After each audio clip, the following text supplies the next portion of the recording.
Welcome indeed to the wild. Yan ang pinatunayan ni Doc Ferds against his enemy as RRQ Kaito takes a nail-biter game number 1 against their opponent RSG El Ganador. Na kung papansinin natin, ang ganda ng naging performance ng ating parehas na kupunan.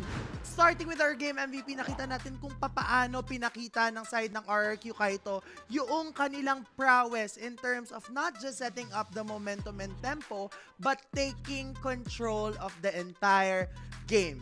X-Nova with his Grok is the one who led that. Ang ganda ng naging performance coming from X-Nova because lagi siyang nandun in front when his team needs him, but also at the same time, lagi siyang nandun to protect their gold laner, which is Sai in his carry. Makikita din natin si X-Nova na usually nagsiset up ng plays for the rest of his team, which is very understandable given that this is a Grok. He has a wild charge and ang ganda ng nagiging combination whenever the rest of their teams are fighting. Still, props to the side of RSG El Ganador because it wasn't a one-sided win as we thought it would be. After the third Lord, makikita natin kung paano unti-unting bumawi yung RSG El Ganador when they saw that RRQ Kaito was very deep into their bases. Dahil kung i-consider naman natin talaga, maganda yung wave clear potential na meron dito yung side ng RSG El Ganador. Aries using this board na merong Mystic Favor. Ibig sabihin lang naman yung Mystic Favor ay nagkakos ng true damage after 4 hits against an enemy. So regardless of who it is, be it a Baksha, be it a Grok, talagang mararamdaman yung damage output. And props also to Aries because he was untouched the entirety of the game. It is just that, noong nagkaroon na ng opportunity itong RRQ Kaito na panghawakan yung laban, panghawakan yung base, hindi na sila nagdalawang isip yung specific rotation na yon, yung specific play na yon, sa kung saan sinubukan na nilang i-end yung game, doon nagsimulang i-turn around ng RSG El Ganador yung mapa. Nakuha nila yung susunod na Lord, naka-regain sila ng lead, and naka-regain sila ng tempo and momentum. However, ito din yung sinasabi kanina ni QWERTY na in a crucial Lord fight, in a crucial time, na kapag 26 minutes TikTok timers na, what matters more is that you get to decide which risk you're taking. It's either you're gonna secure the Lord or iwa-wipe out mo yung mga kalaban mo. And for the side of RRQ Kaito, ang ginawa nila ay winipe out nila yung kalaban nila, kaya it didn't matter even if RSG El Ganador was able to secure the Lord because at the end of the day, wala nang magde-defend doon sa kanilang base dahil bukod kay Aries, hindi na nagkaroon ng life yung isa pang main damage dealer nila, which is si Robin in his Claude.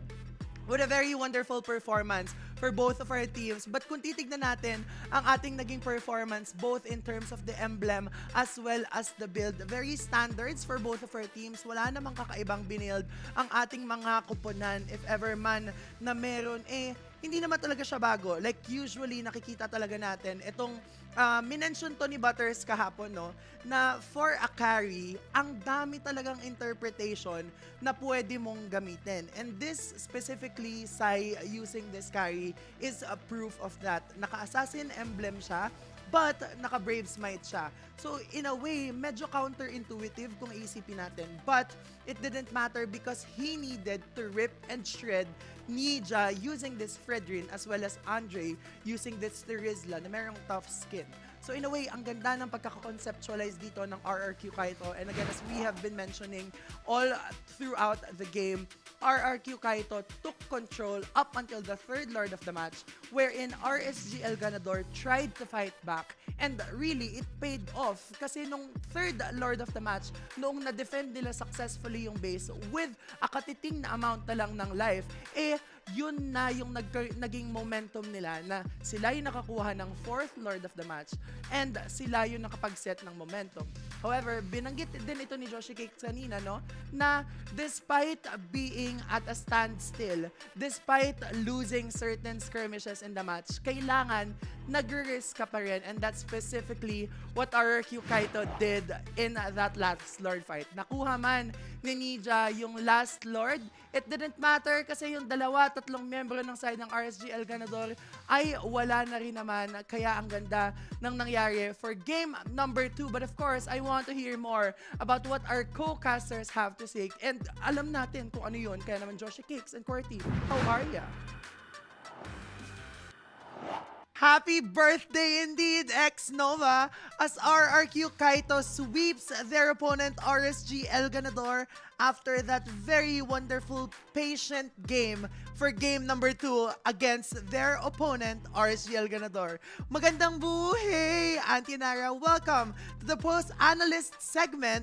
And dito, susubukan nating himayin kung ano nga ba ang nangyari. Kaya naman, let's break it down. Starting with the match MVP, makikita natin kung papaanong si X-Nova pa rin with his birthday buff ang ating nagiging MVP for both our matches. Not only is X-Nova very confident in what he can bring to the table, he is also very confident in being able to set up for his team. Both games 1 and 2, hindi natin nakikita na nag-fail yung setup mechanics ni X-Nova. In fact, I would say, isa sa mga nagpanalo doon sa game na yon for RRQ Kaito ay yung crucial setup ni X-Nova against the opponent's jungler, which in this case is Nija in the Lancelot, doon sa mid lane towards that last lord of the match.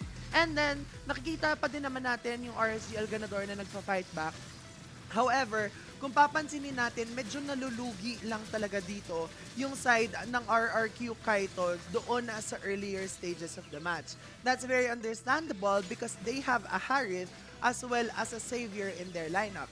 Ibig sabihin nito, medyo mas matagal yung scaling capability similar to what happened in Echo Proud in the first series of today kung saan nakita natin na they found it difficult to be able to keep up with the pace and the momentum that TNC Z4 was bringing to them. And ito yung sinasabi natin kanina na yung clutch momentum and implosion play dito na ginawa ni X-Nova, yung isa sa mga naging dahilan para makabawi na yung RRQ Kaito mula sa pagkalugmok doon sa ginagawa sa kanila ng RSG El Ganador. Ang ganda din naman talaga ng pinapakita ng RSG El Ganador come game number 2. In fact, makikita natin na nagwawala yung Phoveus ni Ares, and that's understandable kasi sobrang dami ng dashes coming from the side of RRQ Kaito. However, if you are a Phoveus user tapos nag-Shaman Force yung Harith in front of you, do note na medyo mabagal yung pagbagsak ng isang Phoveus every time na naka-demonic force siya. Ibig sabihin, hindi mo rin mamamaximize yung chrono dashes ni Harith as well as mababagsakan properly kasi mauuna yung dash ni Harith bago bumagsak yung demonic force. Ibig sabihin lang nun, hindi aabot yung damage output as long as naka-Shaman force yung Harith. So that's one thing that you need to be careful for. And ang ganda rin naman ng pinapakita sa atin ng RRQ Kaito with the combination of the Nolan as well as the Harith. Dito, pinakita nila how they will spin it. And kanina, again, as we've mentioned, ginawa na to ng Echo Proud. However, nag-fail lang sila mostly because ang ganda ng pinakita ng TNC Z4 noong first series of the match. Now, in game number 2 in the second series of the match, nakita natin kung papaanong unti-unting hinawakan ng RRQ Kaito yung lead noong nag-mid part of the game na. In fact, isa sa mga nakatulong sa kanila ay yung nakakuha sila ng objective earlier on, which is very hindi kakaiba kasi noong naglaban yung Echo Proud kanina as well as TNC Z4, sobrang snowball yung nangyari na ginawa ng TNC Z4. Now, for this part of the game, patient talaga yung naging patience yung naging key for RRQ Kaito kasi the moment na nagkaroon na ng enough damage output si Mingguin and the Savior at si Sai and the Harith, doon na nagsimula yung RRQ Kaito na umuriba at makipagbalagbagan. And also, to everyone out there, especially if your jungler is using an assassin, kapag luging-lugi na yung kalaban, luging-lugi na kayo against your opponents, tapos assassin yung jungler mo and kompleto yung team, kapag feeling nyo hindi nyo na kayang mag-contest, gawin nyo yung ginawa ni Denjiro in this game noong second lord. Susubukan na lang niyang mag-steal tapos babalik na yung mga kalaban, yung mga kakampi mo. And that way, mami-minimize nyo yung losses. And yung risk lang and yung luck ba na bit, kapag na-out-retry ng jungler nyo yung kalaban, that's a very wonderful thing na for you if makuha nyo yung momentum just because of that. Now that has been it for RRQ Kaito and RSG El Ganador. Welcome indeed to the wild world. And that has been it. Kaya naman, Kurti and Joshi Cakes, I want to hear more about you. Kaya what do you have to say?